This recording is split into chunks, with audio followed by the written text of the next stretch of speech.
MDGs have laid a solid foundation on many socio-economic issues, in particular poverty eradication and education on health. Secondly, the new agenda should be holistic, transformative, action-oriented, and universally applicable to all countries, while taking into account different national realities, capabilities, levels of development, and respecting national policies and priorities.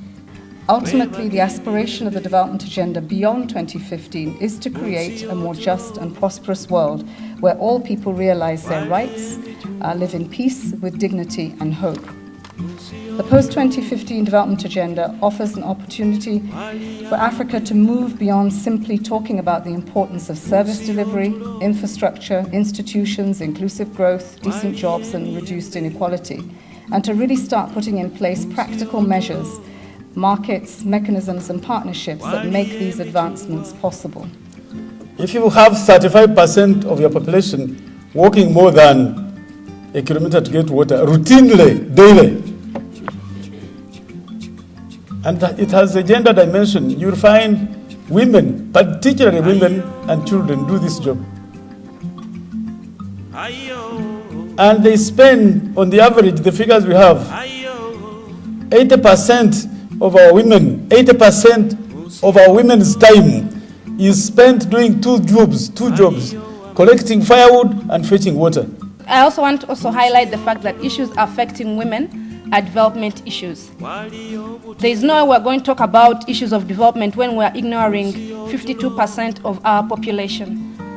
So the fact that women play a significant role in reproductive and productive roles in the family and agricultural sectors, it is critical that issues that are affecting them are featured in this agenda, and that even in the means of implementation, that these issues are strongly highlighted. We need to look at the statistics. The crime statistics for 2013 shows that defilement still continues to show high, with 8,000 cases being reported. And we have a call center, a child helpline that was launched this year.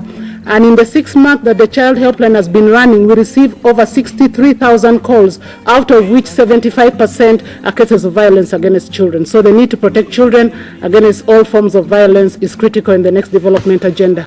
I think in mobilizing resources, and this is the theme for this afternoon, mobilizing resources. Every individual in this country above 18 years, and I want to move away from Honorable Kisamba Mugerwa, who indicated earlier on that those working must actually pay taxes.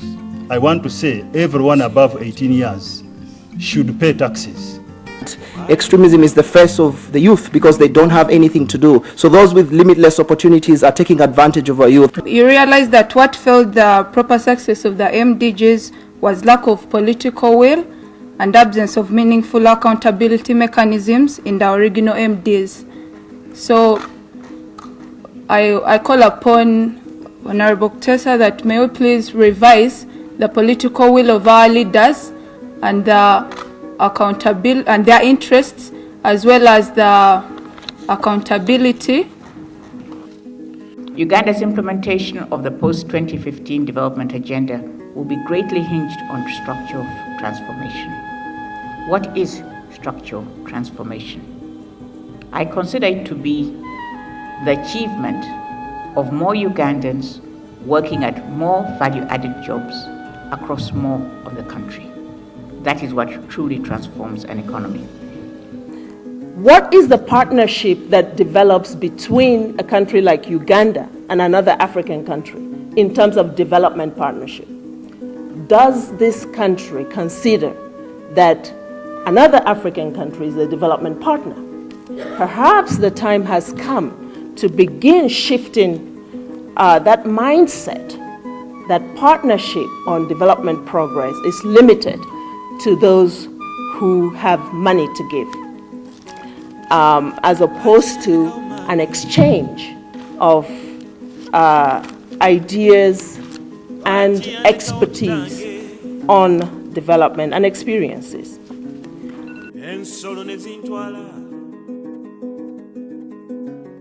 Ensolo nezindisa enkobe nezintwala enkobe nezindisa lwaki wandika umange lwaki wandikawo kitange